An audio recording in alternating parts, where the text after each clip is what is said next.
কেমন আছেন সবাই? আশা করি ভালো আছেন। তো আজকে টিউটোরিয়ালে দেখাবো কিভাবে স্মুথ স্ক্রিন তৈরি করতে হয় ফটোশপের মাধ্যমে ছবিকে আরো ক্লিয়ার করা যায়। তো তার জন্য ছবিকে আমরা ফটোশপে ওপেন করব। আমি একটা ছবি ফটোশপে ওপেন করলাম। ওপেন করার পর ছবিটিকে একটি ডুপ্লিকেট লেয়ার তৈরি করতে হবে। ডুপ্লিকেট লেয়ার তৈরি করার জন্য Ctrl+J প্রেস করি অথবা এখান থেকে ড্র্যাগ করে এনে এটার উপরে ছেড়ে দিলেই লেয়ার তৈরি হয়ে যাবে। ডুপ্লিকেট লেয়ার তৈরি করার পর ছবিটিকে ইনভার্ট করতে হবে। তো ইনভার্ট করার জন্য প্রেস Ctrl+I, তাহলে ছবিটি এরকম হয়ে যাবে। তারপর এখানে ব্লেন্ডিং মোড থেকে নর্মাল থেকে ভিভিড লাইটে ক্লিক করতে হবে। ভিভিড লাইটে ক্লিক করার পর ছবিটি আবারও এরকম হয়ে যাবে। তো এখন আমাদেরকে একটি কাজ করতে হবে, তার জন্য ফিল্টারে যেতে হবে। ফিল্টার থেকে others, then go to high pass. তো হাই পাসে ক্লিক করার পর এই অংশটুকু আপনারা আপনাদের ছবির কোয়ালিটি অনুযায়ী বাড়িয়ে কমিয়ে দেখবেন। তো আমি এই ছবির জন্য 16তে দিলাম, তারপর ওকে। এখন আবারও ফিল্টার যাব, ফিল্টার থেকে ব্লার থেকে যাব গ্রার। তো এখানেও রেডিয়াসটি আপনারা কমিয়ে বাড়িয়ে দেখবেন। তো আমি রেডিয়াসটি এখানে 4 রাখবো। তারপর ওকেতে ক্লিক করব।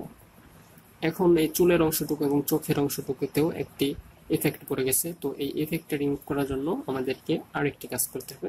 তার জন্য অল্টার প্রেস করে এখানেই মাস্ক আইকনে ক্লিক করতে হবে। Press alter hold and click on the mask icon. তাহলে যে একটি ব্ল্যাক মাস্ক তৈরি হয়ে যাবে। এখন ব্রাশ টুলটি সিলেক্ট করতে হবে। ব্রাশ টুলটি সিলেক্ট করে এখানে ফরগ্রাউন্ড কালারটি অবশ্যই হোয়াইট রাখতে হবে। তারপর ওকে, অপাসিটি 100%। তারপর ছবিটিকে জুম করব Ctrl+ দিয়ে। জুম করার পর ছবিটিতে পেইন্ট করব এইভাবে।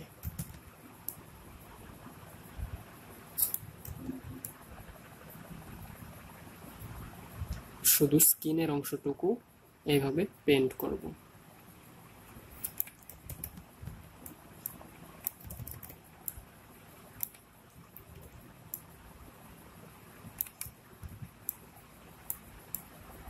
তো যারা এখন আমার চ্যানেলটি সাবস্ক্রাইব করেনি তারা প্লিজ চ্যানেলটি সাবস্ক্রাইব করুন এবং বন্ধুদের সাথে সকল ভিডিওগুলো শেয়ার করুন, লাইক দিন এবং কমেন্ট করুন।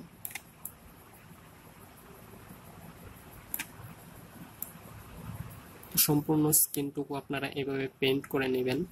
এভাবে খুব সহজে অল্প সময়ের মাধ্যমে আপনারা স্মুথ স্কিন করতে পারবেন, ছবির কোয়ালিটি অনেক সুন্দর করতে পারবেন।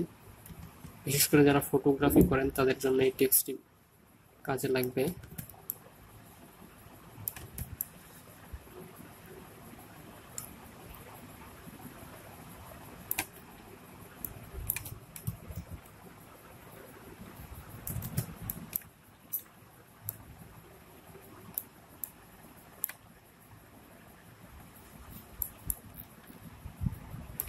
এই অংশটুকু এইভাবে পেইন্ট করে দিন।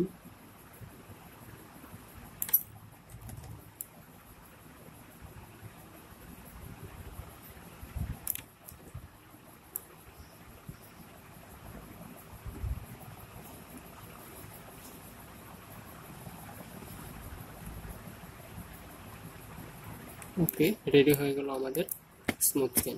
তো দেখেন এই ছবিটি পূর্বে কেমন ছিল। তো পূর্বে ছবিটি এরকম ছিল এবং স্মুথ স্কিন করার পর ছবিটি এরকম হয়েছে। তো এইভাবে খুব সহজেই ছবিগুলো আপনারা স্মুথ করতে পারবেন, রিটাচ করতে পারবেন। তো আজকের টিউটোরিয়ালটা মূলত এই পর্যন্তই ছিল। ধন্যবাদ সবাইকে টিউটোরিয়ালটি দেখার জন্য। যদি টিউটোরিয়ালটি ভালো লাগে তাহলে অবশ্যই শেয়ার করবেন এবং সাবস্ক্রাইব করবেন। নতুন নতুন টিউটোরিয়াল পেতে আপনারা কমেন্ট করে জানিয়ে দিন যে কী ধরনের টিউটোরিয়াল চান। আমি সেই টিউটোরিয়াল নিয়ে হাজির হব আপনাদের মাঝে। ধন্যবাদ সবাইকে, ভালো থাকবেন পরবর্তী টিউটোরিয়াল পাওয়ার পর্যন্ত।